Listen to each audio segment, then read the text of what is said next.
Assalamualaikum warahmatullahi wabarakatuh.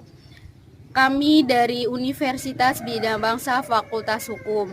Perkenalkan, saya Priliani dengan NIM 12.011.9000019. Saya Intan Rahmania dengan NIM 12.011.9000028. Kami akan membuat video untuk memenuhi syarat mata kuliah Klinik Hukum Pidana.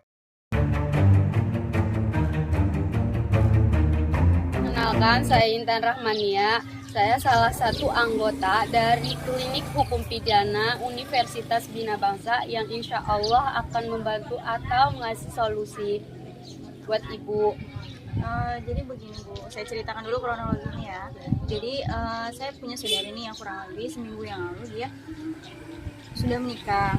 Tiba-tiba dia datang ke rumah saya dan dia bercerita kalau suaminya tersebut berselingkuh. Nah, selingkuhnya itu sama teman saudara saya ini. Karena saudara saya ini merasa dirugikan oleh kedua pihak yang berselingkuh ini, maka dia ingin kasus ini dibawa ke pengadilan. Nah, pertanyaan saya bagaimana itu caranya dan pasal apa saja yang bisa dipakai.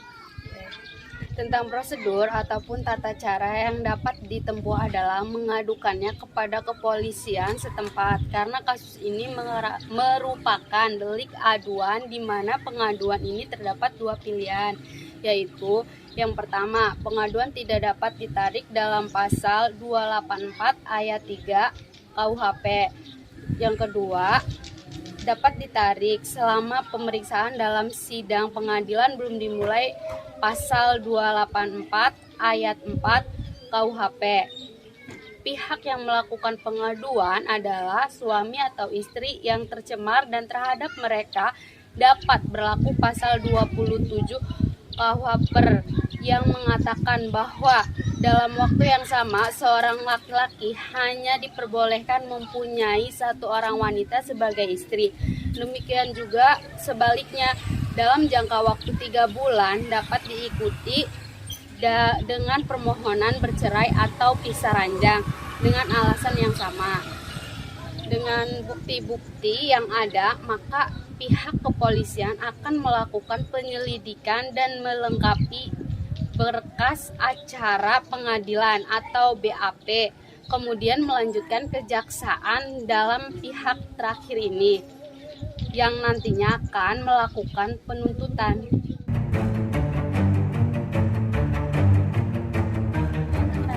Saya Priliani, saya salah satu anggota dari Klinik Hukum Pidana Universitas Bina Bangsa yang insya Allah akan membantu atau memberikan solusi kepada masalah Ibu.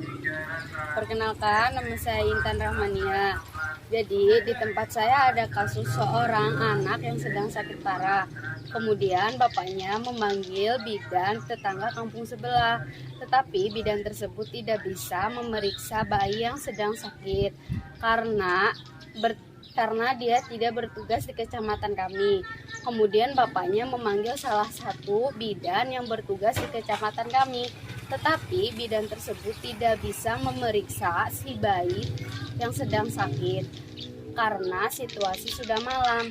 Nah, jadi si bayi tersebut tidak dapat ditangani. Kemudian dia meninggal dunia. Jadi, apakah bisa dipidana atau tidak? Terima kasih. Sebelumnya terima kasih sudah menceritakan kronologisnya. Apakah saya boleh bertanya dulu? Boleh. Apakah bidan tersebut memiliki surat izin praktek bidan? Punya. Jadi di kasus ini bidan yang bersangkutan itu sudah memiliki surat izin praktek bidan, tapi dia tidak menangani pasien yang dalam keadaan gawat darurat. Dia bisa dipidanakan dengan pasal 190 Undang-Undang Kesehatan yang menyatakan bahwa pimpinan fasilitas kesehatan atau tenaga kerja yang bekerja atau berpraktik di pelayanan kesehatan tapi tidak memberikan pertolongan pertama kepada pasien yang dalam keadaan gawat darurat, maka bisa dipidanakan dengan pidana penjara paling lama itu 2 tahun dan dendanya 200 juta. Dalam perbuatannya juga karena tidak tidak memberikan pertolongan pertama dan mengakibatkan terjadinya kecacatan atau kematian, maka bisa dipidanakan dengan pidana penjara paling lama 10 tahun dan dendanya 1 miliar.